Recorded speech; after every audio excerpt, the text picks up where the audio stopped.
ආයුබෝ අම්මගේ යාළුවනේ. ඔයාලා මේ දකින්නේ කැබිතිගොල්ලෑව රාජ්‍ය ලේකම් කාර්යාලය ප්‍රදේශයේ තියෙන සරු වගාවක්.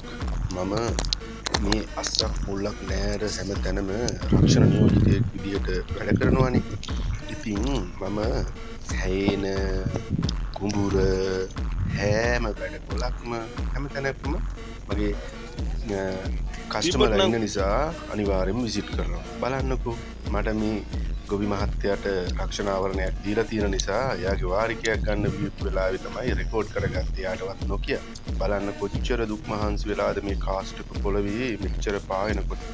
මෙයා මේ හදලා තියෙන මිරිස් පුහුල් බලන්නකෝ කොච්චර දේවල් හදලා තියෙනවා. තිබ්බටු තව එයා හදලා තියෙනවා අලුත්ම ක්‍රමයට. බලන්නකෝ වගා කරන්න. මෙයාගේ දුවගේ ගෙදර ඉඳලා කිලෝමීටරයක් විතර ඈත ඉඳලා වතුර ගෙනල්ලා මේ කාස්ට් එකේ වතුර ගහලා ගිනි තියලා පොළව හදලා.